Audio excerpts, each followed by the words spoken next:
Telugu cinema చరిత్రలో ఎప్పటికీ నిలిచిపోయే షాట్ ఆ సైకిల్ చైన్ షాట్.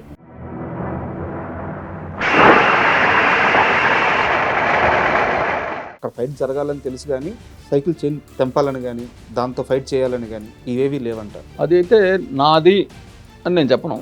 దానికి ముందు రోజే ఈ సైకిల్ కింద పడి ఉంటుంది, దాని చైన్ లాగుతాడు అంటే అది తెగుద్దా లేదా. మామూలుగా ఒక మనిషి, ఒక కొత్త దర్శకుడు శివ కథ చెప్పినప్పుడు మీరు ఇవన్నీ అబ్జర్వ్ చేయగలిగారా? కథ అటు ఇటుగా ఉన్నా కానీ దీనికి ఒక రీచ్ పాయింట్ ఉంటుంది. సో దీనిలో నేను ఎప్పుడు కథని జడ్జ్ చేసి ఈ సినిమా ఆడుతుందని కానీ ఈ సినిమా ఆడదని కానీ ఏం లేదు. హిప్నాసిస్లో ఉన్నారు టీం అంతా. ఆర్జీవీకి బ్లాక్ మ్యాజిక్ వచ్చారు. బ్లాక్ మ్యాజిక్ రాదు కానీ హిప్నాసిస్కి లోనయ్యామని. అసలు తేజ, శివనాగేశ్వరరావు వీళ్ళిద్దరు కానీ లేకపోతే శివ సినిమా ఈ స్థాయిలో ఉండేది కాదు. ఇప్పుడు మేము ఎదురు లేకపోతే శివ సినిమా లేదు అనేది నేనైతే అన్నాం. ఎందుకు అన్నంటే ఒక కొత్త డైరెక్టర్ సినిమాకి రఘువరన్ని కాస్ట్ చేయాలన్న ఆలోచన వద్దు. నేను అప్పటికి పసివాడి ప్రాణం తమిళ్ వెర్షన్ ఆ సినిమా నేను ఒకసారి చూసి మళ్ళీ రెండో రోజు చూసా. కేవలం రఘువరన్ సత్యరాజ్ హీరో దానిలో అంత విపరీతంగా నచ్చాడు నాకు. ఓకే, నేను తన పేరు చెప్తుంటే అతని పేరే. కొన్నేళ్ల క్రితం మీరు ఒక యూట్యూబ్ ఛానల్ రన్ చేసేవారు, వన్స్ మోర్ అని చెప్పి వీడియోస్ చేసేవారు. చిరంజీవి మెగాస్టారే కాదు అని చెప్పి ఒక తమ్ము పెట్టున్నారు. మెగాస్టారే కాదంటే అందుకంటే శివాలో చిరంజీవి హీరో అయితే అని చెప్పి ఒక ఆర్టికల్ రాశారు. ఇప్పుడు ఈ బుక్ని చూడాలి అంటే ఆ బుక్లో ఒక బొమ్మను ఎలా తిప్పేసేవాడు, ఇక్కడే ఉంది చూసి మళ్ళీ దీని పేజ్ తిప్పితే ఇది మళ్ళీ మామూలుగా ఉండేది. అంటే కీన్ అబ్జర్వేషన్ ఈ బుక్ మీద ఉండాలి అనేదానికి. మీరు ఎప్పుడైనా కనీసం థాట్ చేశారా నాగార్జున కాకుండా ఇంకే హీరో అయినా శివకి న్యాయం చేయగలదు అని? అంటే శివ సినిమా వచ్చిన తర్వాత బాగా జలస్గా ఫీల్ అయిన హీరోలు ఎవరైనా ఉన్నారు ఇండస్ట్రీలో? నాకు ఎందుకు పడలేదు ఈ సినిమా? అందరూ ఫీల్ అయి ఉంటారు. అంటే ఇప్పుడు ఈ సినిమా నాకు ఇస్తే నేను చేసేవాడిని కదా అని అనుకుంటారు. అంటే కంటెంపరీగా అప్పుడున్న. Hi, welcome to my show. Shiva Purana చదివితే సృష్టి ఎలా మొదలైందో అర్థమవుతుంది. అలాగే శివ సినిమా చూస్తే ఆధునిక సినిమా ఎలా రూపాంతరం చెందుదో తెలుస్తుంది. అయితే ఇప్పుడు శివ 36 సంవత్సరాల తర్వాత రిలీజ్ కాబోతుంది. ఈ నేపథ్యంలో ఆ సినిమా కో డైరెక్టర్ అలాగే ఎన్నో విజయవంతమైన చిత్రాలు తీసిన నాగేశ్వరరావు గారు మనతో ఉన్నారు, శివనాగేశ్వరరావు గారు. ఆయన అడిగి శివ విశేషాలు అలాగే ఆయన సినీ కెరీర్ విశేషాలు అన్నీ తెలుసుకుందాం. హాయ్ సార్, నమస్తే. నమస్తే సార్. ఈ ఇంటర్వ్యూ స్టార్ట్ చేసే ముందు మీకు నిజం చెప్తాను. నేను శివ ఇంటర్వ్యూ కోసం అని చెప్పి మిమ్మల్ని పిలిచాను. ఇది శివ ఇంటర్వ్యూ కాదు, ఇది ఇంటరాక్షన్ మాత్రమే. ఎందుకంటే నా వయసు 35 సంవత్సరాలు, శివ సినిమా వచ్చి 36 సంవత్సరాలు అవుతుంది. ఈరోజు మిమ్మల్ని తీసుకొచ్చి శివ బ్యాక్గ్రౌండ్లో ఉండే అద్భుతాలన్నీ చెప్తాను. ఇలాంటి అబద్ధాలు నేను చెప్పలేను. Very good, I appreciate you. So నేను ఎగ్జామ్ రాయడానికి వచ్చిన ఒక విద్యార్థిని, నన్ను పాస్ చేయాల్సిన బాధ్యత మీదే. నేను ఒక మంచి ప్రశ్న వేయకపోయినా మీరు మాత్రం మంచి సమాధానం చెప్పి నన్ను పాస్ చేయించండి. ఇక్కడ ప్రాబ్లం ఏంటంటే నేను కూడా బెస్ట్ స్టూడెంట్నే కాదు అసలు. నేను ఓన్లీ బిట్ క్వశ్చన్స్ ఆన్సర్ చేసి 30 మార్కుల క్వశ్చన్కి 30 మార్కులు వచ్చాయి. ఎస్ఏ క్వశ్చన్స్లో ఒక 5 మార్కులు 5 to 10 మార్క్స్ వచ్చేలా రాసి పాస్ అయిపోయామండి. అంటే ఈ ఇంటర్వ్యూ కోసం ప్రిపేర్ అయ్యేటప్పుడు సార్ పంచ్ ఆఫ్ శివ అని చెప్పి ఒక డాక్యుమెంటరీ వచ్చింది. అవును, చూసాను.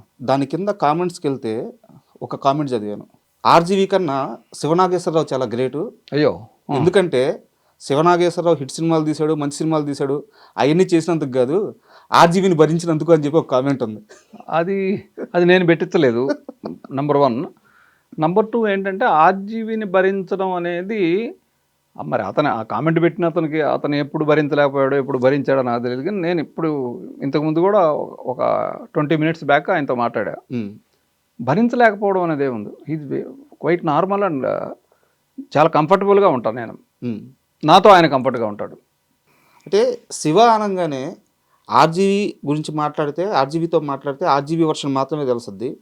ఆ సినిమాకి పనిచేసిన వంశీ గారు కానీ, తేజ గారు కానీ, లేకపోతే గోపాల్ రెడ్డి గారు కానీ ఎవరితో మాట్లాడినా వాళ్ళ వర్షన్ మాత్రమే తెలుస్తుంది. అంతేగా ఒక్క శివనాగేశ్వరరావుతో మాట్లాడితే మాత్రమే శివకు సంబంధించిన అన్ని విషయాలు తెలుస్తాయి అని చెప్పి ఒక టాక్ ఉందన్నమాట.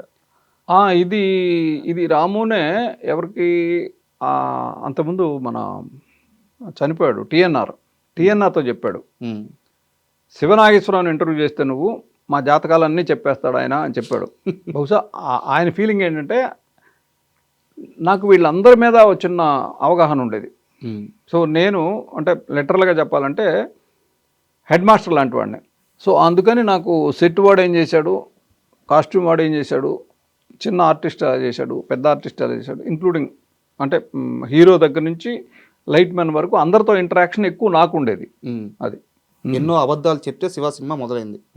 అయితే ఆర్జీవి ఎన్ని అబద్ధాలు చెప్పాడో అంతకంటే ఎక్కువ అబద్ధాలు లేకుంటే నిజాలు దాచి లేదా అబద్ధాలు ఆడి శివనాగేశ్వరరావు ఆ టీంలో అందరినీ తన మనుషుల్ని నింపేశాడు. నేను పేర్లు చెప్తాను. చిన్నా గారు, బట్ చిన్నా గారిని మీరు ఫస్ట్ వద్దన్నారు. చిన్న తర్వాత వంశీ గారు, తర్వాత ఉత్తేజ్ గారు, చక్రి గారు, వీళ్ళందరూ కూడా మిమ్మల్ని ఆర్జీవి ఈ సినిమా స్టార్ట్ చేయకముందు వేరు వేరు సందర్భాల్లో కలిసిన వాళ్ళే.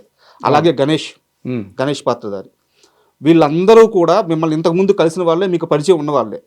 ఆర్జీవికి ఇది ఏమీ తెలియకుండా ఆర్జీవిని ఒక భ్రమలో పెట్టేసి వీళ్ళందరినీ శివాలో నింపేసింది మీరే కదా.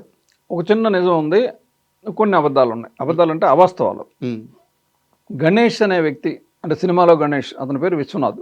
అతను నా రూమ్మేట్ అంటే బలవంతంగా నా రూమ్లోకి వచ్చి ఒక వారం రోజులు తలదాచుకుంటాను అని వచ్చిన మనిషి ఒక ఎడారిలో ఒక మనిషి ఒంటెతో ప్రయాణం చేస్తుంటే గుడారం వేసుకుని పడుకుని ఉంటే ఆ ఒంటె బయట ఉంది, వీడు లోపల ఉన్నాడు. కొద్దిసేపటి తర్వాత లేచి చూస్తే ఒంటె చలికి వణికిపోతుంది. సరే తల వరకు లోపల పెట్టుకోమన్నాడు, తల లోపల పెట్టింది. మళ్ళీ పడుకుని లేచాడు. లేచి చూస్తే ఒంటె ఈ ముందు పోర్షన్ అంతా వచ్చేసింది, వీడి కాళ్ళు బయటకు వెళ్ళినాయి గుడారంలోంచి. మరికొద్దిసేపటి తర్వాత చూస్తే ఇతని తల మాత్రం లోపల ఉంది, బాడీ మొత్తం బయట ఉంది, ఒంటె వెనకాల కాళ్ళు మాత్రం లోపల ఉన్నాయి. తెలుసా కథ? ఫైనల్గా ఒంటి లోపల ఉంది, వాడు గుడారం బయట ఉన్నాడు. అలా విశ్వనాథుని నేను నా రూమ్మేట్గా పెట్టుకుంటే 15 రోజుల కోసమని అతను తిష్ట వేసి వెళ్ళే పరిస్థితి లేదు. ఎప్పటికప్పుడు ఈ నెల అంటాడు. రెంట్ కూడా కట్టేవాడు కాదు పాపం. అతనికి ఒక బుల్లెట్ ఉండేది, దానిలో పెట్రోల్కి మాత్రం డబ్బు సంపాదించుకుని తిరుగుతూ ఉండేవాడు వేషాల కోసం. అప్పుడు క్యాస్టింగ్ జరుగుతున్నప్పుడు నేను విశ్వనాథ్ పలానా కస్తూరి రంగన్ రోడ్ నంబర్ 29 అక్కడికి వచ్చి ఆడిషన్ జరుగుతుంది. వచ్చిన వెంటనే పరిగెత్తుకుంటూ నా దగ్గరికి వచ్చి, ఏంటి నమస్తే సార్ అన్న, నాతో మాట్లాడొద్దు, నువ్వు రాముతో మాట్లాడు, అక్కడ ఉన్న వాళ్ళతో, నన్ను ఒక కో డైరెక్టర్కి ఎలా రెస్పెక్ట్ ఇస్తావు అలా ఇవ్వు అని అతను నా రూమ్మేట్ అని తెలియకుండా ఆడిషన్ చేయించాను. ఇది ఒక్కటే మీరు చెప్పిన దీంట్లో. మరి వంశీ, ఉత్తేజ్ వీళ్ళలో వచ్చారు? వంశీని మాత్రమే నేను తీసుకొచ్చా. ఎందుకు? అతను నేను రావు గారి ఇల్లు చేసే టైం తర్వాత గౌతమరాజు గారి టీంలో అప్పటికి అతను అప్రెంటిస్, అసిస్టెంట్ డైరెక్టర్ ఈ 2 హోదాలు చేసిన మనిషి. ఎప్పుడు ఒక English magazine star and style అలాంటి ఏదో పట్టుకొని తిరుగుతూ ఉండేవాడు. నేను ఎప్పుడు కనపడ్డా విష్ చేసేవాడు. నాకేంటంటే ఎక్కువ మంది అసిస్టెంట్ డైరెక్టర్ని పెట్టించేవాడిని. నాకు ఇప్పటికీ ఇష్టం. పని లేని వాడిని పని ఉన్న దగ్గరికి తీసుకెళ్ళి పెట్టించడం నాకు ఇష్టం. అలాగే వంశీ నన్ను అడిగితే నేను అలాగే వంశీ, నేను కొత్త డైరెక్టరు రామ్ గోపాల్ వర్మని చేస్తున్నాడు, దానికి నేనే కో డైరెక్టర్ని, బహుశా మొత్తం అపాయింట్మెంటింగ్ దీని తాలూకు మొత్తం నాకే ఉంటుంది, నేను తీసుకెళ్తానులే అని చెప్పాను. నేను హైదరాబాద్ వచ్చాను. అప్పటి నుంచి అతను రెగ్యులర్గా అన్నపూర్ణ స్టూడియోకి వెళ్తూ ఉండేవాడు. మరి చక్రి కూడా అలా వచ్చిన వ్యక్తే కదా. చక్రి అది వరకు మిమ్మల్ని కలిసి వెళ్ళాడు? కాదు. ఇక్కడ వంశీని ఇక ఫైనల్గా రమ్మని నేను ఫోన్ చేస్తే ట్రైన్ ఎక్కించారు. నేనే నాంపల్లి స్టేషన్కి వెళ్ళి అతను రిసీవ్ చేసుకున్నా. చక్రి వచ్చేసి, చక్రికి ఉత్తేజ్ నాతోటి నా తర్వాత ప్లేస్లో రావు గారి సినిమాకి పనిచేశాడు. నేను ఇంకో అతను పిఎస్ రామచంద్రుడు, అతను తర్వాత ఉత్తేజ్కి జేడి చక్రవర్తి ఫ్రెండ్. ఆ టైంలో తీసుకొచ్చాడు జేడీని నా దగ్గరికి. అయితే ఈ క్వశ్చన్లో చాలా నిజం ఉంది, కొంత అబద్ధం ఉంది. అంటే అప్పుడు ఆ ఫోటోలు నాకు చూపిస్తే, బాగున్నావమ్మా, నువ్వు లేత కమలాసన్ లాగా ఉన్నావు, కొంచెం ముదిరితే బాగుంటుంది, ఒక 2 ఏళ్ళు ఆగి మళ్ళీ రమ్మన్నా. ఆ తర్వాత మళ్ళీ వచ్చాడు. అంటే ఇతను తీసుకొచ్చింది ఉత్తేజగా. ఉత్తేజ్ కూడా మీతో పాటే వచ్చేసాడు రావు గారి ఇల్లు నుంచి ట్రావెలింగ్. అవును, అది కూడా ప్యాకేజేగా.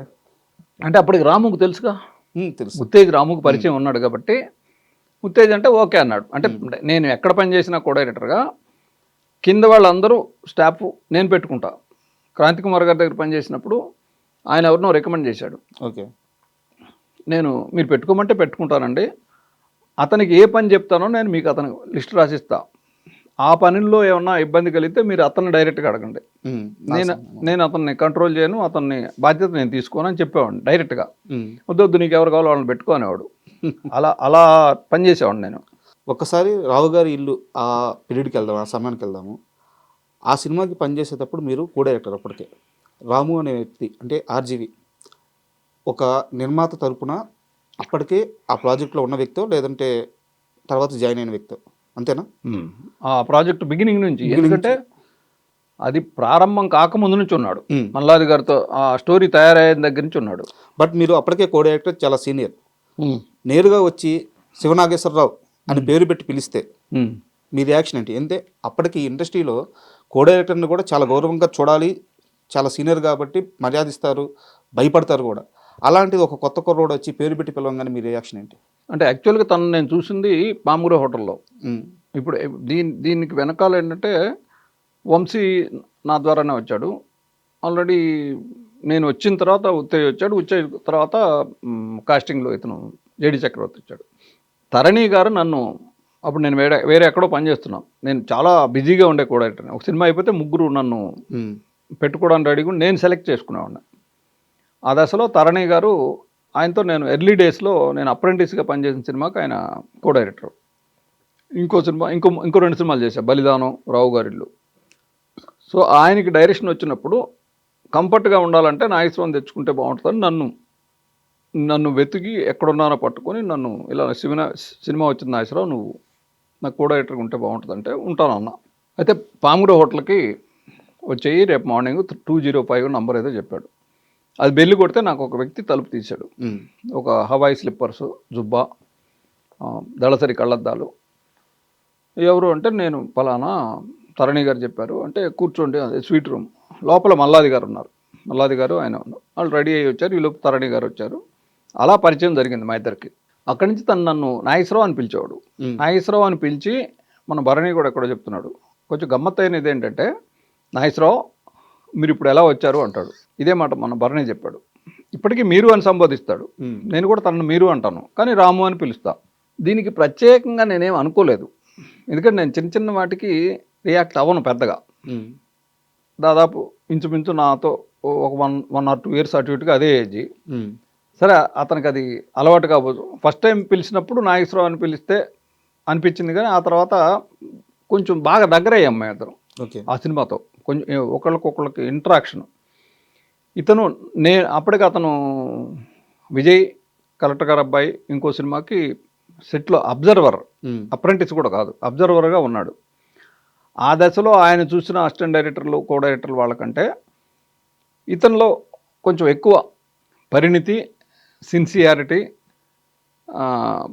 పనిచేయగలిగే ఇది ఉంది అనేది అర్థమైంది. అప్పుడు నన్ను అడిగాడు, ఒకవేళ నాకు డైరెక్షన్ ఛాన్స్ వస్తే నేను ట్రై చేసుకుంటున్నాను, మిమ్మల్ని కో డైరెక్టర్గా పిలిస్తే మీరు వస్తారా అని అడిగాడు. వస్తానని చెప్పా. నమ్మారా మీరు ఆ టైంలో? నేను ఏదైనా నమ్ముతాను.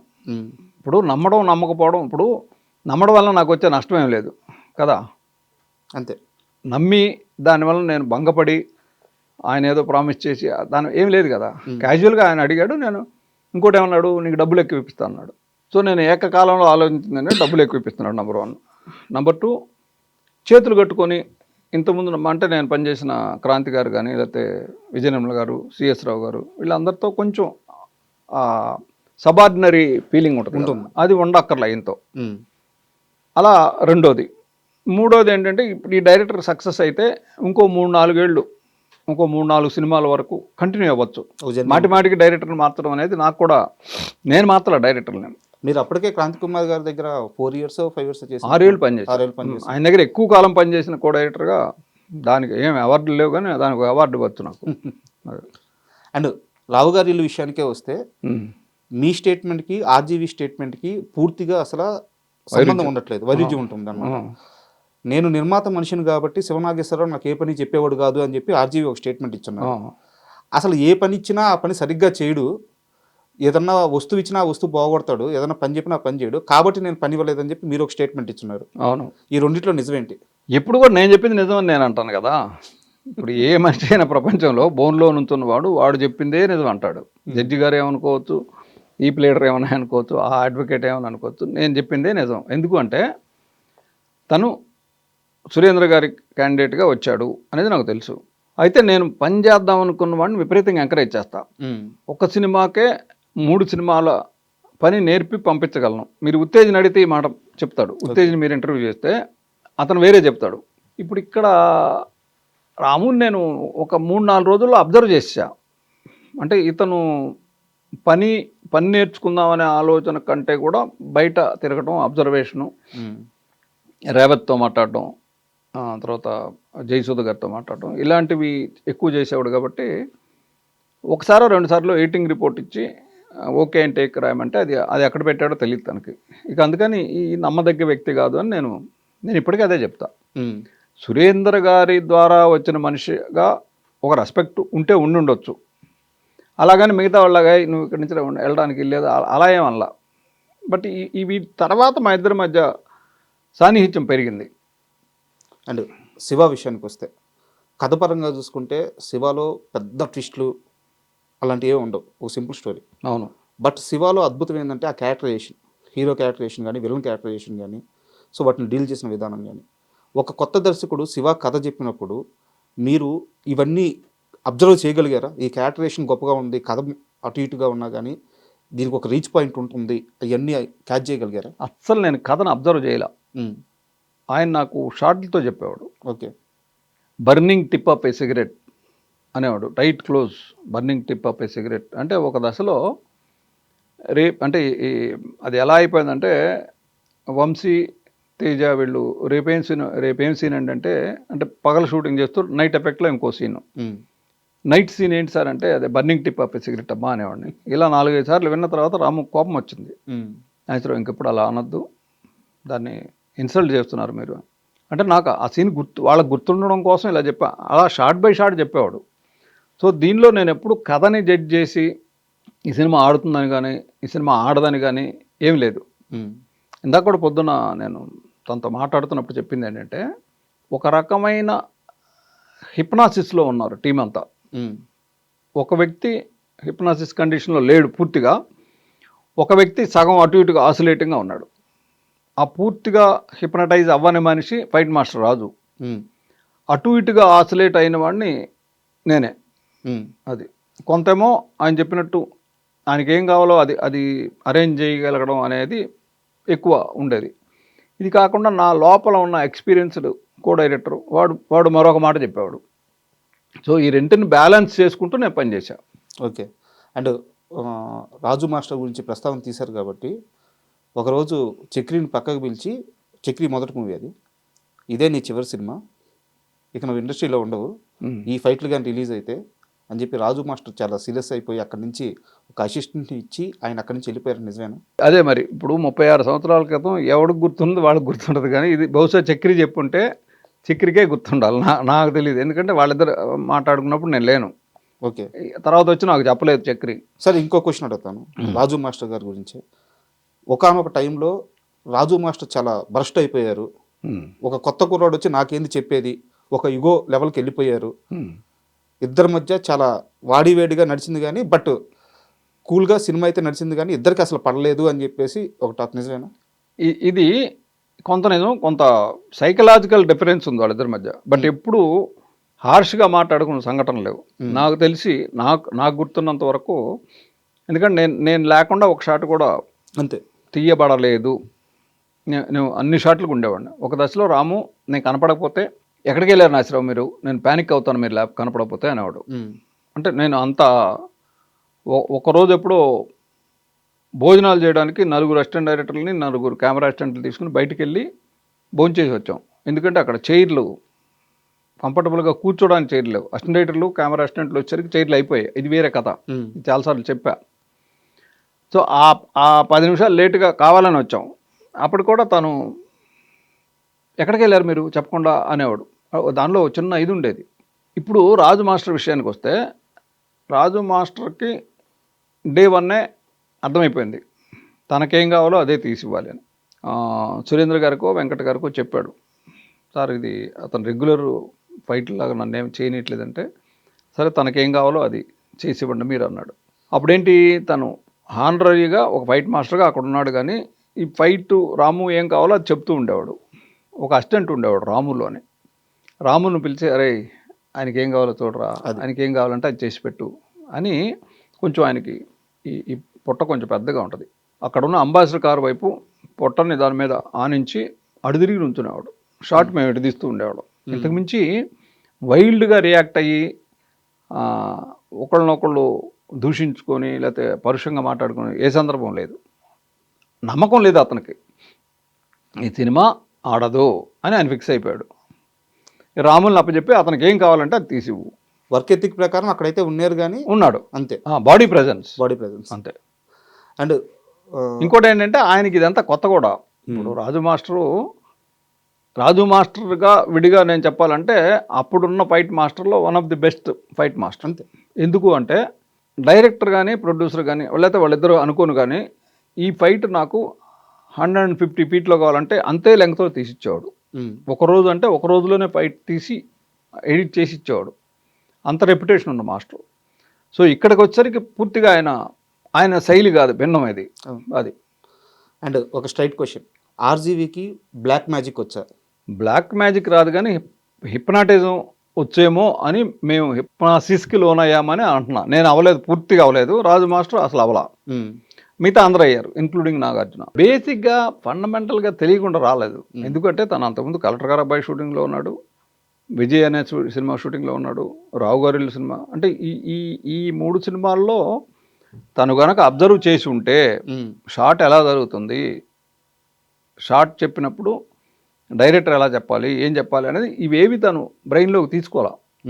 గోపాల్ రెడ్డి రైటింగ్ అంతా అయిపోయిన తర్వాత ఆర్డర్ అన్నాడు, వెంటనే అతను కూడా ఆర్డర్ అని అరిచాడు. సో అక్కడ ఆర్జీవీ గారికి ఇలాంటివన్నీ తెలియదు. సో అలాంటి ఒక మనిషిని నాగార్జున గారు నమ్మారు, వెంకట గారు నమ్మారు, సురేంద్ర గారు నమ్మారు, మీ టీం నమ్మింది, ఆర్టిస్టులు నమ్మారు. సో బ్లాక్ మ్యాజిక్తోనే వీళ్ళందరినీ ఒప్పించాడు ఆర్జీవీ అని చెప్పి చాలామంది అంటుంటారు. అంటే బ్లాక్ మ్యాజిక్ అనేది కాదు కానీ ఒక కన్విన్స్ చేయగలిగే పవర్ ఉండేది. తను చెప్తుంది రైటు అనే అవతల మనిషి ఫీల్ అయ్యే అవకాశం ఉండేది బాగా. అండ్ శివ షూట్ జరిగేటప్పుడు ఫస్ట్ టైం వీడు మామూలుడు కాదు, సంథింగ్ స్పెషల్ అని మీరు ఫీల్ అయిన ఆ డే ఏంటి? ఏ షాట్ అప్పుడు కానీ ఏ సీన్ అప్పుడు కానీ మీకు ఆ ఫీల్ వచ్చింది? ఈ క్వశ్చన్కి ఆన్సర్ లేదు. వీడు మామూలుడు కాదు, ఏమైనా చేయగలడు అని తనకి ఏం కావాలో అవి చేయించుకుంటున్నాడు కాబట్టి నేను దానికి ముందే అనుకున్నా. ఇది తన దగ్గరికి వద్దాం అనుకున్న దానికి ముందే ఇది మా ఇద్దరికి మధ్య వచ్చిన ఇంటరాక్షన్. రావు గారి టైంలో మేము హర్ష హోటల్లో ఉండేవాళ్ళం, ఆయన ఇక్కడ పంజగుట్టలో ఉండేవాడు. తను దింపడానికి ఆ కారులో నేను వస్తే కార్ డ్రైవర్ అక్కడ వెయిట్ చూస్తుంటే మేము ఇద్దరం కూర్చొని గంటలు చెప్పేవాడు. అప్పుడు అనుకున్నాను నేను, ఇతనికి విపరీతమైన నాలెడ్జ్ ఉంది హాలీవుడ్ సినిమాల పట్ల. ఈ నాలెడ్జ్ అంతా సరైన రూట్లో ఉంటే అంటే ఓ 4-5 సినిమాలు చేసి తర్వాత ఏదైనా చేస్తే బాగుంటుంది అనుకునేవాడిని. అంతేగాని ఈ సినిమా జరుగుతున్న పర్టికులర్ ఏ షాట్లో నేను అట్లా అనుకోలే. ఓకే.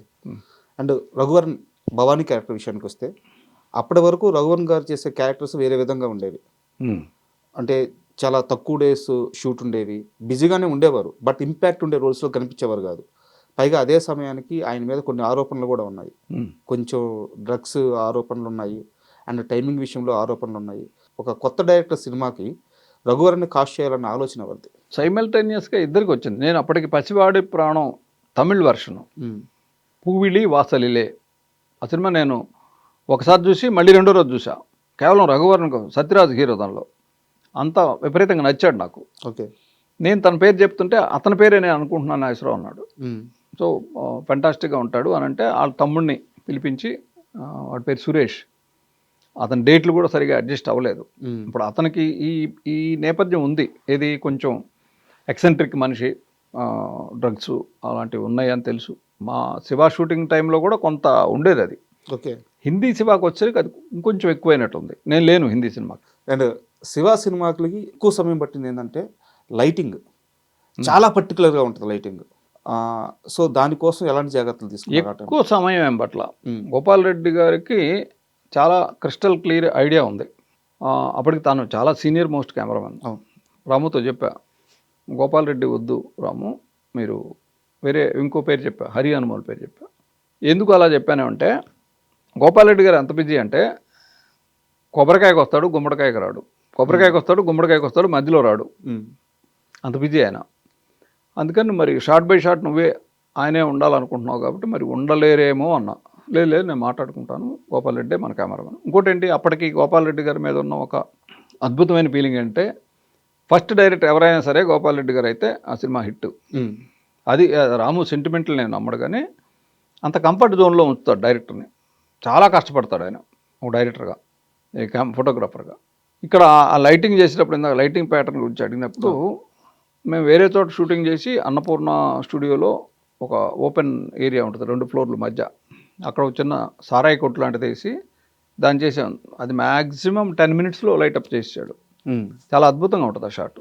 ఇది అంతా పొగ వేసి ఆ పొగలోంచి నాగార్జున వచ్చి అంతా దాన్ని పగలగొట్టేస్తారు కదా. అవును, అది చాలా తక్కువ టైంలో చేసి ఆ యూనియన్ లీడర్ కృష్ణారెడ్డికి ఈవినింగ్ 4కి వచ్చాం అక్కడికి. 5కి అయిపోయింది షూటింగ్. తర్వాత చిన్న పరిగెత్తే దగ్గర ఆ మనిషి ముందు నడుస్తున్నాడు, బాండోవర్ ఓపెన్ చేసి ఉంది. అంటే లైట్కి ఉండే బాండోవర్ని ఓపెన్ చేస్తే అతని షాడో పెద్దగా కనపడుతుంది. అదేదో బాగుంది అనుకుని దాన్ని అప్పటికప్పుడు దాన్ని ఆయన ఇంప్లిమెంట్ చేసి చిన్న పరిగెడుతుంటే గోడ మీద పెద్ద షాడో పరిగెడుతుంది, దాని ముందు ఒరిజినల్ ఇమేజ్లు పరిగెడతా ఉంటాయి. ఆయనకి ఇష్టం. ఓకే, అంటే ఆయనకి విపరీతమైన తపన.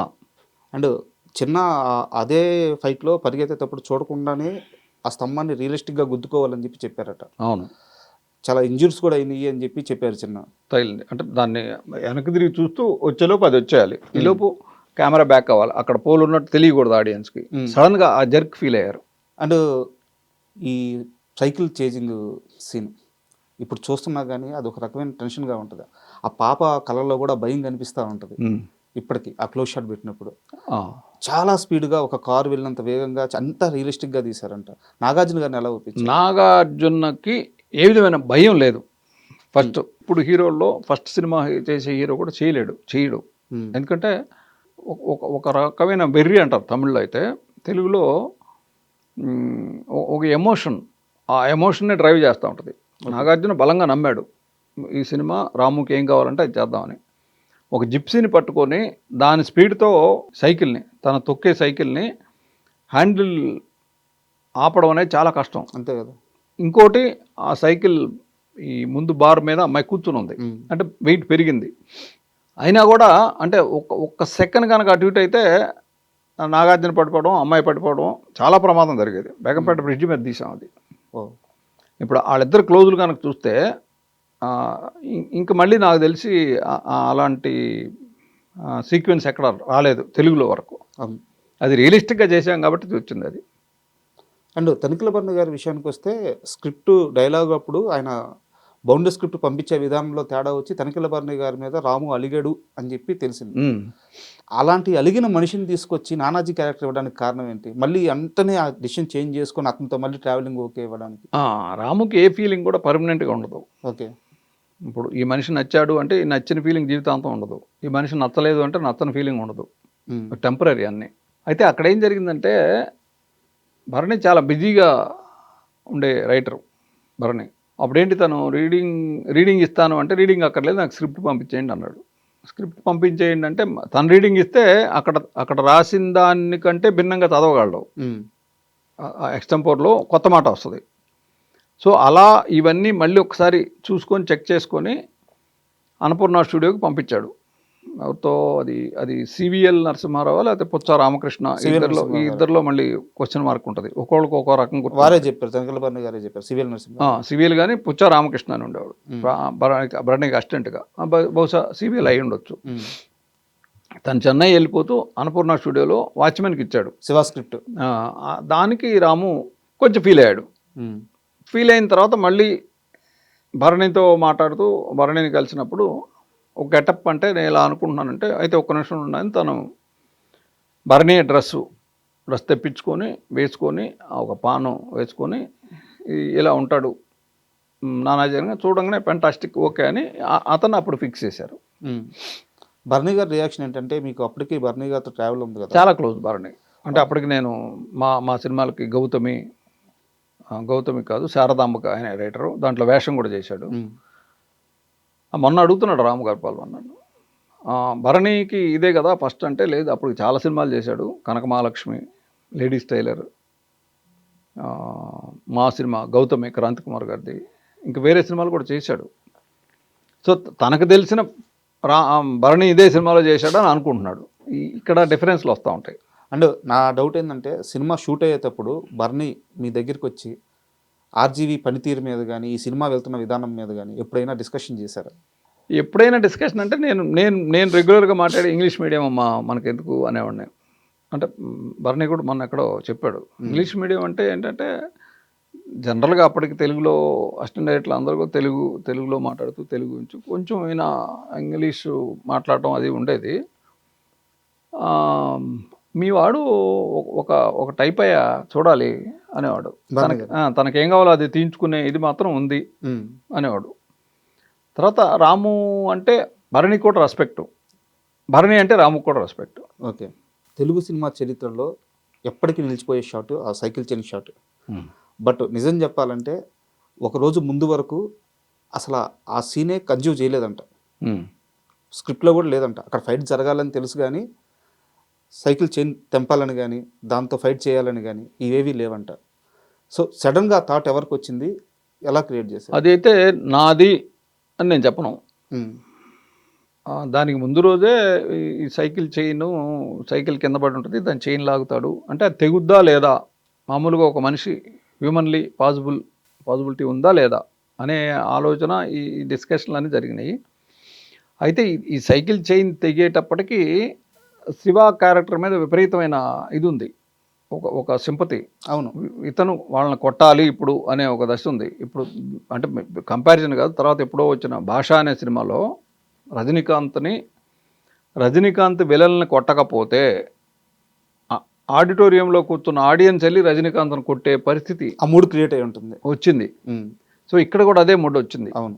సో అదేమో కొంచెం డ్రమటైజ్డ్ కమర్షియల్ మూవీ భాష, ఇది రియలిస్టిక్ న్యాచురల్గా ఉన్నది కాబట్టి అప్పటికి ఆ మూడ్ వచ్చేసింది.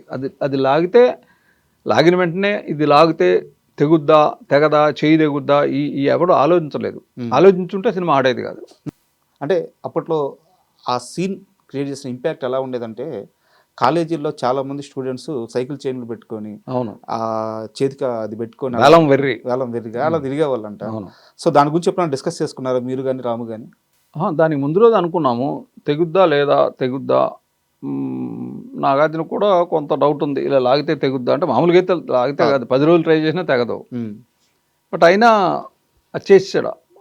దీనికంటే కూడా మీరు గమనిస్తే నాగార్జున ఫేస్లోను అది ఊడు వచ్చిన తర్వాత అది తిరిగే దాంట్లోనూ వీటి మీద రియాక్షన్లు ఎక్కువ ఉన్నాయి. సో దాన్ని ఏమంటారు, దాన్ని మేనేజ్ చేసి ఇలా లాగాడు తెగింది అనే దాన్ని మాత్రం చెప్పి మిగతా రియాక్షన్లు ఎక్కువ చూపించాం కాబట్టి ఆడియన్స్కి తెగింది, ఇప్పుడు ఇలా చుట్టుకుంటున్నాడు, ఇది మాత్రం కనపడింది. అందువల్ల అది చిన్న ఎస్కేపిజం. శివ సినిమాకి శివనాగేశ్వరరావు ఎంత ప్రామాణ్యమో, ఎంత ముఖ్యమో, ఎంత ప్రాముఖ్యమో తేజ శివనాగేశ్వరరావు వీళ్ళిద్దరు కానీ లేకపోతే శివ సినిమా ఈ స్థాయిలో ఉండేది కాదు. శివకి తేజ కాంట్రిబ్యూషన్ కూడా చాలా ఎక్కువ ఉంది అని చెప్పి అయితే ఇది ఇప్పుడు మేము ఎదురు లేకపోతే శివ సినిమా లేదు అనేది నేనైతే అన్నాం. ఎందుకు అన్నంటే నేను చేయాల్సిన పని తను డైరెక్టర్గా ప్రతి షాట్ తను విజువలైజ్ చేసుకొని నాకు చెప్పాడు. ఆ చెప్పిన వాటన్నిటిని నేను తనకి ఎలా దీన్ని తీయొచ్చు, ఇది సాధ్యం కాకపోతే సాధ్యం ఎలా తీయడానికి ఏమిటి, ఇలాంటివన్నీ నేను చెప్పాను. తేజ ఏమో తనకు తెలిసిన సినిమాలు, ఆ సినిమాల్లో కొన్ని షాట్లు అవి చెప్పేవాడు. అంతేగాని శివనాగేశ్వరరావు తేజ లేకపోతే శివ సినిమా ఉండదు అనే మాట నేనైతే ఒప్పుకోను. మీ ఇద్దరం కాదు మరొకరిద్దరు ఉంటారు అక్కడ. అసలు తేజ కాంట్రిబ్యూషన్ ఏంటి శివలో? కొంత ఫోటోగ్రఫీ సైడు, కొంత అసిస్టెంట్ డైరెక్టర్కి అయితే నేను వంశీ తేజ, నేను వంశీ ఉత్తేజ్ మేమే ఎక్కువ పనులు చేసేవాళ్ళం.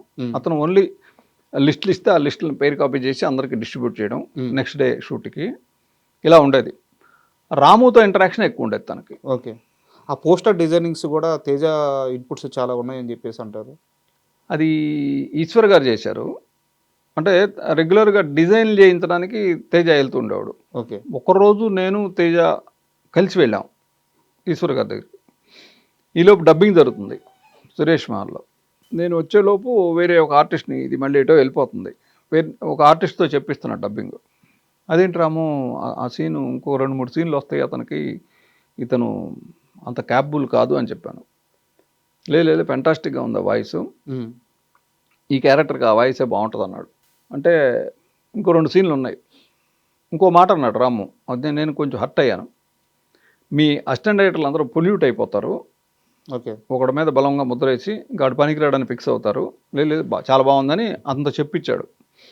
సో నా ఈగో హర్ట్ అయింది. అతనితో ఇంకో 2 సీన్లు ఉన్నాయి. అంటే ఇదంతా ఎప్పుడు జరిగిందంటే నేను తేజ ఈశ్వర్ గారి దగ్గరికి వెళ్ళి వచ్చే లోపు జరిగింది. ఇంకో 2 సీన్లు ఉన్నాయి తర్వాత. వద్దురాము మళ్ళీ అది చెప్పిస్తే బెటరు వేరే వాడితో అంటే, లేదు అది బాగుంది అన్నాడు. అయిపోయింది. అదే రోజు ఇంకో గంట తర్వాత అతను చెప్పాల్సిన డైలాగ్ వచ్చింది. అదేంటంటే ఎవరు పంపించారు, క్వశ్చన్ అడిగితే మాచిరాజు గోవిందరావు అని చెప్పాలి ఆన్సర్. అతను మాచిరాజు గోవిందరావు అంటున్నాడు. అప్పుడు నేను మైక్ దగ్గర ఇలా పక్కన నుంచున్నాను, దీని మీద ఈ కాల్ దాని మీద వేసుకొని అమ్మయ్య దొరికాడు అనుకున్నా. ఎన్నిసార్లు చెప్పినా రాము అక్కడ ఇంజనీర్ రూమ్లో వెనకాల ఎక్కడో ఉంటాడు. మీరు ఒకే మనిషి పేరులాగా ప్రొనౌన్స్ చేయాలి, you should pronounce it at a time, it is 1 name not 2 names అని చెప్తున్నాడు. అలాగే సార్ అంటున్నాడు వాడు. టేక్ అంటే మాచిరాజు గోవిందరావు అంటున్నాడు. ఇప్పుడు నాకు అవకాశం దొరికింది. సరే ఒక్క 10 నిమిషాలు రాము, మీరు వేరే మనిషితో చెప్పిస్తూ ఉండండి, నేను ఇతను తీసుకెళ్ళి ఒక ప్రయత్నం చేస్తానని. వాల్మీకి స్ట్రీట్ సురేష్ మాల్ రామనాయుడు గారి డబ్బింగ్ థియేటర్, అతను తీసుకొని పైన టెర్రస్ మీద 1-2వ ఫ్లోర్ పైన టెర్రస్ ఉంటుంది, ఓపెన్ టెర్రస్. అక్కడ కూర్చొని నేను వెళ్ళేటప్పుడు 2 టీ పంపించమని కుర్రాడికి చెప్పాను. 2 టీ తెచ్చారు. ఇద్దరం టీ తాగి వాడికి టీ ఇస్తే లేదు తాగమ్మా పర్వాలేదు, మన ఇద్దరం, నేను కింద అయితే కో డైరెక్టరు, నువ్వు ఆర్టిస్ట్వి, ఇక్కడ మన ఇద్దరం ఫ్రెండ్స్ అనుకొని టీ తాగంటే తాగాను. నేను సిగరెట్ తాగే ఉన్నప్పుడు సిగరెట్ వెలిగించి అతనికి ఒక సిగరెట్ ఆఫర్ చేశా. లేదండి దొంగ, నీ పెదాలు నల్లగా కనపడుతున్నాయి, సిగరెట్ అలవాటు ఉంది, తాగు అంటే పాపం కొంచెం అతన్ని కన్విన్స్ చేసి సిగరెట్ ఇస్తే అతను, నేనేమో ఇలా కాల్చుకొని ఇలా ఊతూ ఉంటే అతను అలా ఊతున్నాడు.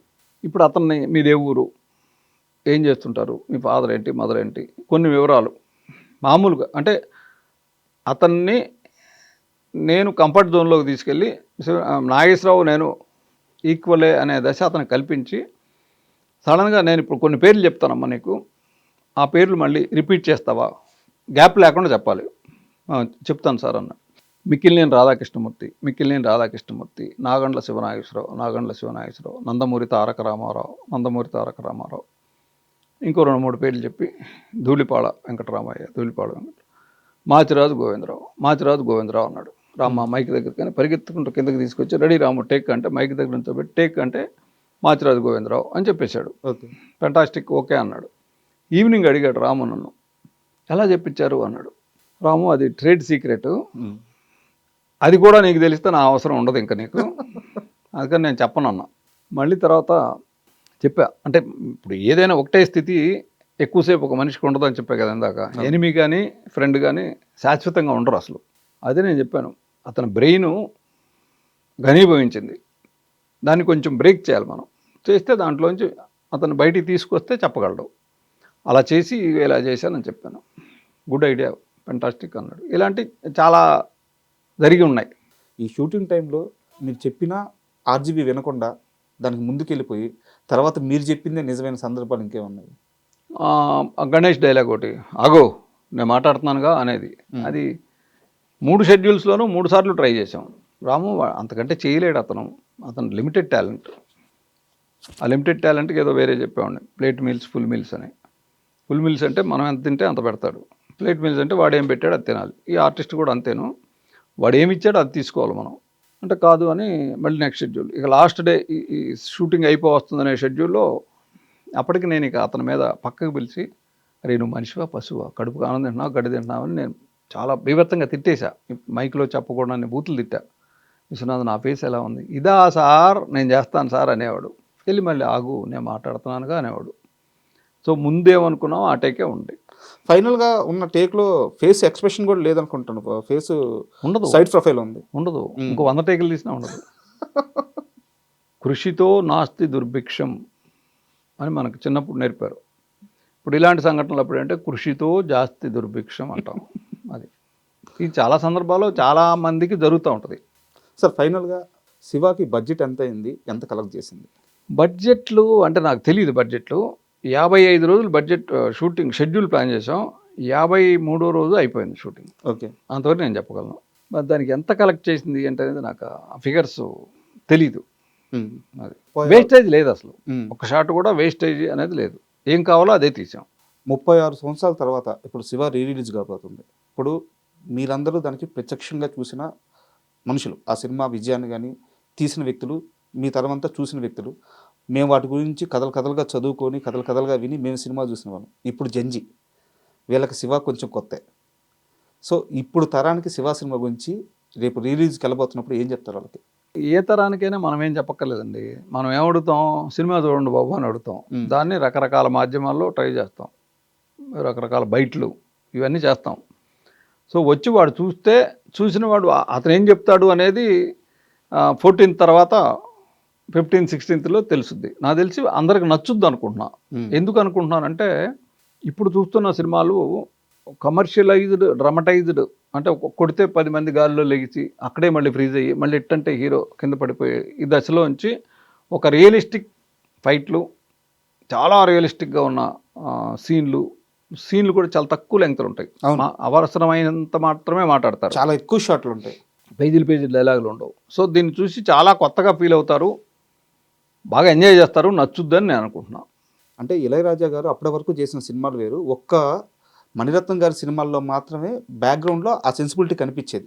బట్ శివ దగ్గరికి వచ్చేసరికి రామ్ గోపాల్ వర్మ చాలా కొత్త డైరెక్టర్. ఎలాంటి ఇన్పుట్స్ ఇచ్చి ఆయన ఆ బీజం తెచ్చుకోగలిగారు? ఎలాంటి ఇన్పుట్స్ ఏమి ఇవ్వలేదు. మొన్న ఒక దేవి శ్రీదేవి అని ఒక థియేటర్ ఉంది మెడ్రాస్లో, సతీష్ అని పేరు. ఆయన నాకు ఫోన్ చేశాడు.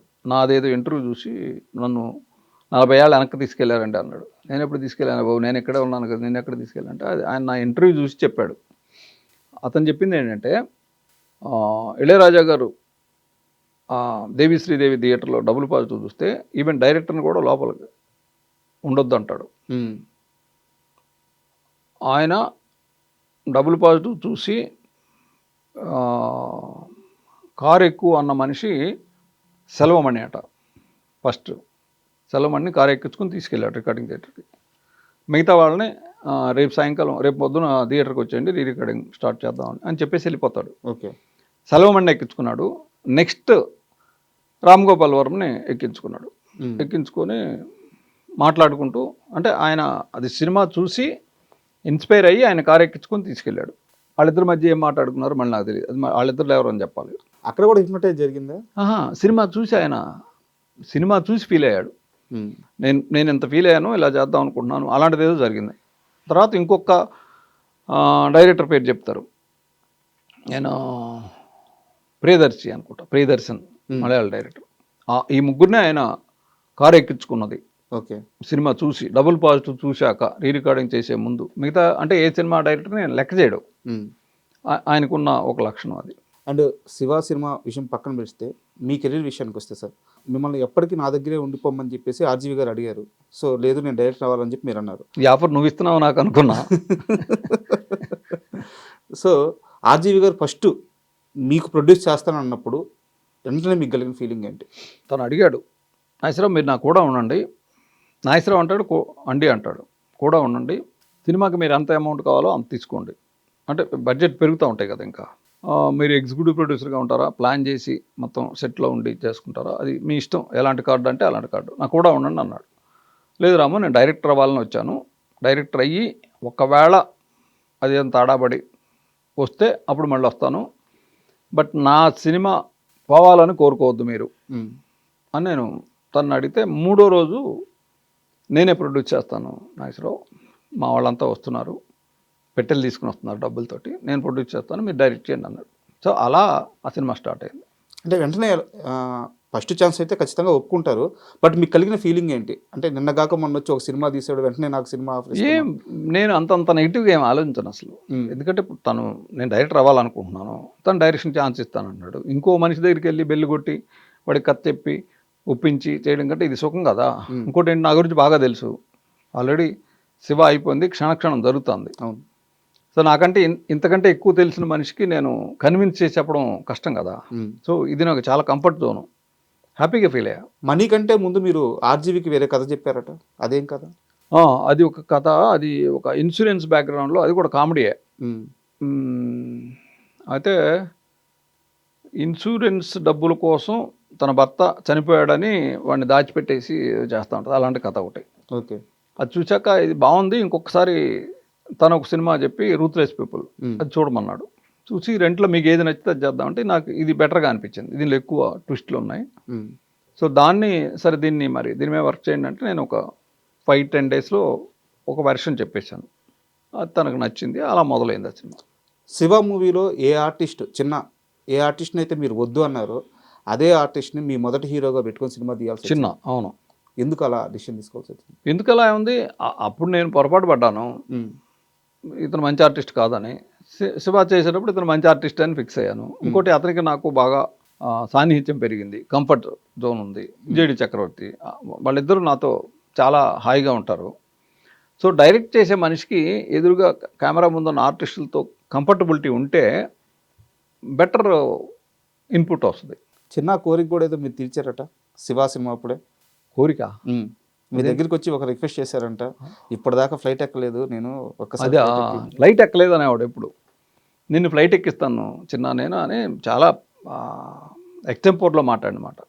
అయితే ఇప్పుడు ఇందాక మీరు అనుకున్న పోల్ను కొట్టుకునే షాటు ఎప్పుడేసావు నాగేశ్వరరావు ఇది అంటే, ఎల్లుండి రేపు రాత్రి రేపు ఈవినింగ్ ట్రైన్కి చిన్న ఎక్కుతాడు, ఎల్లుండి ఈవినింగ్ మనం షూట్ చేసుకోవచ్చు, పగలంతా ఖాళీగా ఉంటాడు. లేదు ఇవాళ నైట్ ప్లాన్ చేద్దాం, ఇవాళ ప్లాన్ చేయండి అన్నాడు. లేదు రాము, ఆల్రెడీ టికెట్ వేసేసారు, ట్రైన్ టికెట్ అంటే ఓ మోస్తరు ఆర్టిస్టులు అందరికీ ట్రైన్ టికెట్లు, బాగా పెద్ద ఆర్టిస్టులు అయితే ఫ్లైట్ వేసేవాడు. అంటే లేదు ఎలాగైనా సరే తెప్పించండి. సాధ్యం అంటే అసాధ్యం ఏమి ఉండదు, ఖర్చు ఎక్కువ అవుద్ది అంటే, ప్రొడక్షన్కి ఖర్చు అవుతుంటే నేను కొంచెం పెయిన్ ఫీల్ అవుతా. ఒక సామెత కూడా ఉంది, ఇండస్ట్రీలో నిర్మాతల గురించి శివనాగేశ్వరరావు ఆలోచించినట్టు నిర్మాతలు శివనాగేశ్వరరావు గురించి ఆలోచించలేదు అని చెప్పి ఒక సామెత. అది నిజమే, నమ్ముతా. అయితే నిధి ప్రసాద్కి ఫోన్ చేసి ఆ టికెట్ క్యాన్సిల్ చేసి ఈవినింగ్ ఫ్లైట్లో అతన్ని పంపించండి అన్న. పంపించానంటే ఏమయ్యా నీకు ప్లాన్ చేస్తావు, ఎలా ప్లాన్ చేస్తావు అది అని అతనికి నాకు చిన్న ఆర్గ్యుమెంట్. తప్పదు, ఈవినింగ్ ఫ్లైట్కి ఎక్కించు అని ఫోన్ పెట్టేస్తే అతను ఈవినింగ్ ఫ్లైట్కి వచ్చాడు. డైరెక్ట్గా లొకేషన్కి వచ్చాడు, మళ్ళీ ఎయిర్పోర్ట్ నుంచి, బేగంపేట ఎయిర్పోర్టు, సికింద్రాబాద్ గన్రాక్ ఎన్క్లేవ్. ఆ బ్యాగ్ వేసుకుని వచ్చి నాగేశ్వరరావు గారు అని అరుస్తున్నాడు. అప్పుడు మేము వెళ్ళి రెడీ అవుతున్నాం అంతా. వచ్చి ఏంటంటే, సార్ దీని మీద ఆటోగ్రాఫ్ పెట్టండి సార్ అన్న. బోర్డింగ్ పాస్, అప్పుడు బోర్డింగ్ పాస్లు ఇచ్చేవాళ్ళు పెద్దవి, దాని మీద ఆటోగ్రాఫ్ డేట్ వేసా. ఇప్పుడు కొంత తన దగ్గర అది. అండ్ మనీ మూవీ అంటే రిలీజ్కి ముందే చాలా రోజులు ఆడేసిందంట మూవీ, 130 రోజులు ఆడింది. ఆ పీరియడ్లో మీ మానసిక స్థితి ఎలా ఉంది? ఏం లేదు, పెద్ద ప్యానిక్ అయ్యేవాడిని కాదు నేను. ఇది రిలీజ్ అయ్యే పరిస్థితి లేదు అనుకునేవాడిని. ఉప్పలపాటి నారాయణరావు రక్షణ అనే సినిమా ప్రొజెక్షన్ జరుగుతుంటే నాగార్జున గారు కొంతమందిని పిలిచాడు, అబ్బాయి గారు అని వాళ్ళు చిన్న ఆయన పిలిచారు, ఉప్పలపాటి నారాయణరావు పిలుచుకున్నాడు. 3 థియేటర్లు జనం ఉన్నారు. ఆయన బాగా టెన్షన్ పడుతున్నాడు. ఏంటన్నయ్య టెన్షన్ పడుతున్నావు అంటే, ఏమన్నాయా ఎవరు పెడితే నాగార్జున గారు పిలిచారు, అబ్బాయి గారు పిలిచారు, నేను పిలిచాను, ఇప్పుడు ఎవరికి చూపించాలి సినిమా, ఒక సీటుకి 3 సీట్లు జనం ఉన్నారు.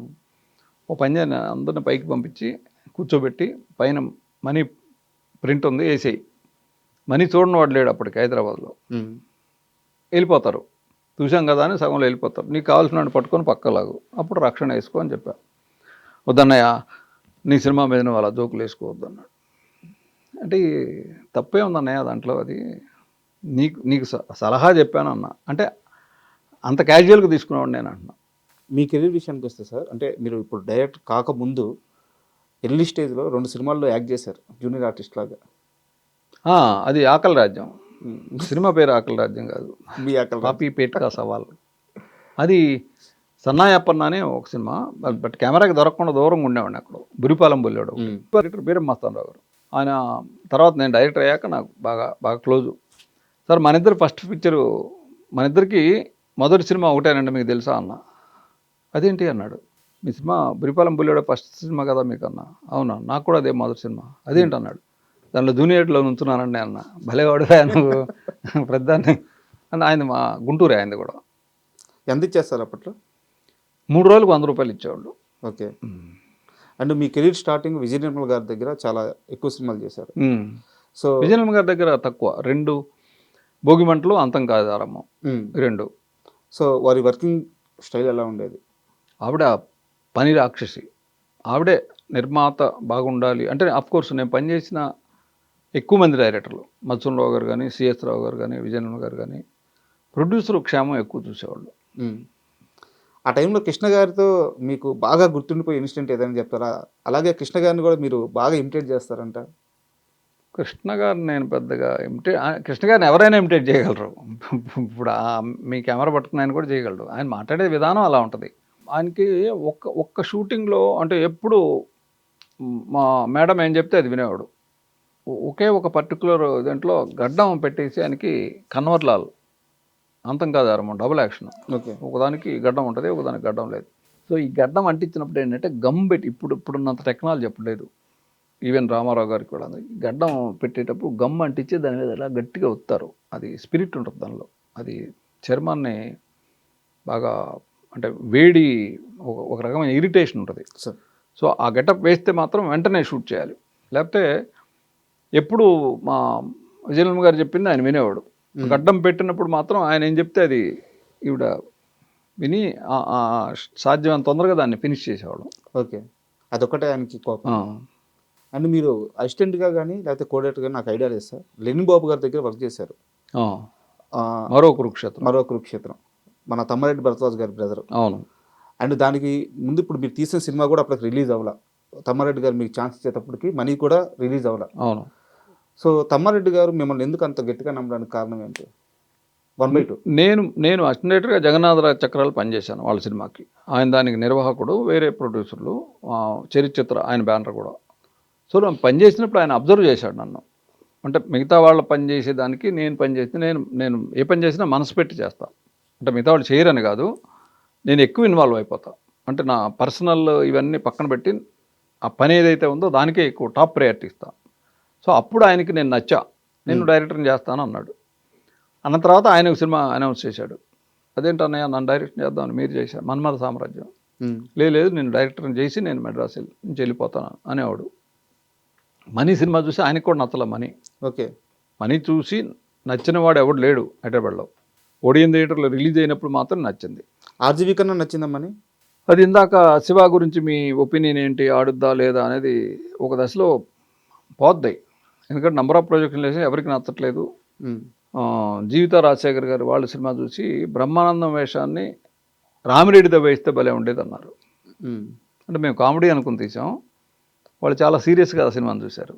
అంటే మరి ఆడియన్స్ అంతే సీరియస్గా చూస్తుంటే రెండో రోజు వచ్చేసేది మనీ వెనక్కి. బ్రహ్మానందం ట్రాక్ కూడా లాస్ట్లో యాడ్ చేశారట. లెంగ్త్ తక్కువ యాడ్ చేసాం. అంతకుముందు ఆ థాట్ లేదా? లేదు. 11,500 ఉండాలి ఫీచర్ ఫిల్మ్కి. నేను తీసింది 10,900 వచ్చింది, 11,000 లోపే. సో ఆ బ్రహ్మానందం ట్రాక్ యాడ్ చేసి క్లైమాక్స్లో కూడా అతను ఇన్వాల్వ్ చేసి చేసాం. కొన్నేళ్ల క్రితం మీరు ఒక యూట్యూబ్ ఛానల్ రన్ చేసేవారు, వన్స్ మోర్ అని చెప్పి వీడియోస్ చేసేవారు. నేను వీడియో చూడలేదు, బట్ ఒక తమ్ము చూశాను. చిరంజీవి మెగాస్టారే కాదు అని చెప్పి ఒక తమ్ము పెట్టున్నారు. ఏం సందర్భం అది, ఏం చెప్పారు అక్కడ? మెగాస్టారే కాదంటే అంతకంటే ఎక్కువ అని చెప్పుకుంటా లోపల. గుర్తులేదా మీకు? కాదు అంటే ఆయన డెడికేషన్ చెప్పే దానిలో అది మీరు చూస్తే అర్థమవుద్ది. అంటే ఆయన డెడికేషన్. నేను చిరంజీవి గారి గురించి అంటే ఆయన షూట్ చేస్తున్నప్పుడు కెమెరాకి తను ఎంత మేరకు ఇవ్వగలడు అంతే ఉండేది. తన ప్రయారిటీసు ఇవన్నీ తక్కువ ఉండేవి. ఒక షూటింగు నైట్ చేస్తున్నారు, అది నేను పనిచేసిన దేవాంతకుడు కూడా ఆయనకి చిన్న లెగ్మెంట్ ఇదేదో అయింది, ఫ్రాక్చరు. ఓకే. నైట్లు మాత్రమే డేట్లు, పగలు వేరే షూటింగు. నైట్లు 4:30కి చేసి ఫ్లైట్ ఎక్కి మళ్ళీ సింగపూర్ వెళ్ళాలి. సో ఆయన సౌండ్ వేస్తే మామూలు అసలు ఆ నొప్పికి పెయిన్ తెలిసేది కాదు, అంత అద్భుతంగా డాన్స్ చేసేవాడు. ఆ సౌండ్ ఆఫ్ చేసిన వెంటనే పెయిన్ ఫీల్ అయ్యేవాడు. ఓకే. అది ఆయన హెప్నటైజ్ చేసుకునేవాడు. ఇలాంటివన్నీ చెప్పుకుంటాను. అండ్ ఒక కొలంలో షూటింగ్ అంతా అయిపోయింది, రైన్ ఎఫెక్ట్ అయిపోయిన వెంటనే అంటే ట్రైను ఇదేస్తారు, వాటర్ ట్యాంకులు అయిపోయినాయి. అయిపోతే ఇక లాస్ట్ షాట్కి నీళ్ళు లేవు. పువ్వాలి అంటారు, చిన్న గార్డెనింగ్ చేసి దాంతో షాట్ తీశారు. ఆయన కోసం పెట్టిన నీళ్లు సపరేట్గా ఉంటాయి స్నానం చేయడానికి. దాంట్లో ఆ పువ్వాళిలోకి పోయడానికి కూడా నీళ్ళు లేవు. అక్కడ ఒక కొలను ఉంది, అరుణాచలం స్టూడియో, అవి తీసుకొచ్చి పోయమన్నాడు.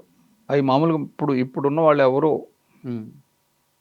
అంత సాహసం చేయరు, చాలా చండాలంగా పచ్చగా ఉంటాయి. అవి తెచ్చి దాని మీద పోసి తర్వాత స్నానం చేసి వెళ్ళిపోయాడు మార్నింగ్ ఫ్లైట్కి. జస్ట్ ఆ రోజు షూట్ కంప్లీట్ చేయాలండి అంతే. ఇవాళ ఫినిష్ అయిపోతే ఆ సాంగ్ ఆగిపోద్ది, మళ్ళీ సినిమా రిలీజు డేట్లు ఇవన్నీ, ఇలాంటివన్నీ చూసేవాడు ఆయన. అలాంటిది ఏదో చెప్పుకుంటాను అవన్నీ. ఓకే. విజయబాబు నాయుడు గారిది చిరంజీవి అని చెప్పి అప్పట్లో ఒక మ్యాగజైన్ వచ్చేది. అవును. శివాలో చిరంజీవి హీరో అయితే అని చెప్పి ఒక ఆర్టికల్ రాశారు, చదివారా మీరు అది? నేను చదవలేదు. విజయబాబు నాయుడు గారు అలాంటి చిత్ర విచిత్రాలన్నీ చేసేవాడు ఆయన. ఇప్పుడు ఈ బుక్ని చూడాలి అంటే ఆ బుక్లో ఒక బొమ్మను ఇలా తిప్పేసేవాడు. ఓకే. అంటే ఈ బుక్ని ఇలా తిప్పి చూసి ఇక్కడే ఉంది చూసి మళ్ళీ దేని పేజ్ తిప్పితే ఇది మళ్ళీ మామూలుగా ఉండేది. అంటే కీన్ అబ్జర్వేషన్ ఈ బుక్ మీద ఉండాలి అనే దానికి విచిత్రమైన ప్రయోగాలు చేసేవారు ఆయన. మీరు ఎప్పుడైనా కనీసం థాట్ చేశారా నాగార్జున కాకుండా ఇంకే హీరో అయినా శివకి న్యాయం చేయగలరు అని చెప్పి? ఆలోచన రాలేదు. ఇప్పుడు నువ్వు అడిగా కూడా రావట్లా. అండ్ శివ సినిమా వచ్చిన తర్వాత బాగా జలస్గా ఫీల్ అయిన హీరోలు ఎవరైనా ఉన్నారు ఇండస్ట్రీలో, నాకెందుకు పడలేదు ఈ సినిమా అని?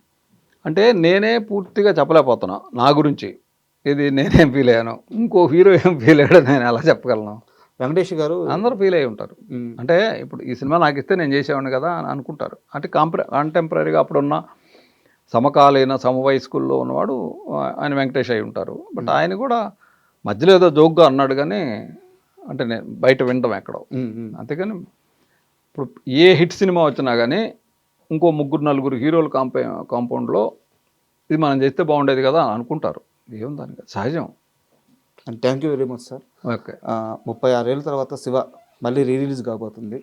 ఆ ఆనందాన్ని అందరం మరొకసారి పంచుకొని ఆ అనుభూతిని మళ్ళీ ఆస్వాదించాలని మనస్ఫూర్తిగా కోరుకుంటున్నాను. నేను కూడా థ్యాంక్స్ చెప్తున్నాను. And for more videos, Please subscribe to iDream. Please subscribe to iDream. Please subscribe iDream. And please subscribe to iDream. For more videos, subscribe to iDream. please like, share and subscribe to the channel. Congratulations, iDream. subscribe to iDream. Subscribe to iDream.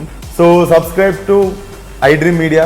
iDream team అందరికి huge congratulations. Please subscribe iDream Media. Please subscribe to iDream. Subscribe iDream. Please subscribe to iDream. iDream అంటే నా కళల ఛానల్ను subscribe చేసుకున్న నోరు తిరుగుతలేదు, మీరైతే గంట గుర్తు కొట్టండి. For more such videos, please subscribe to iDream. Subscribe to iDream. Please subscribe to iDream. Please subscribe iDream Media. Please do subscribe to iDream. Please subscribe to iDream Media. For best entertainment and information, please subscribe iDream. And don't forget to subscribe to iDream.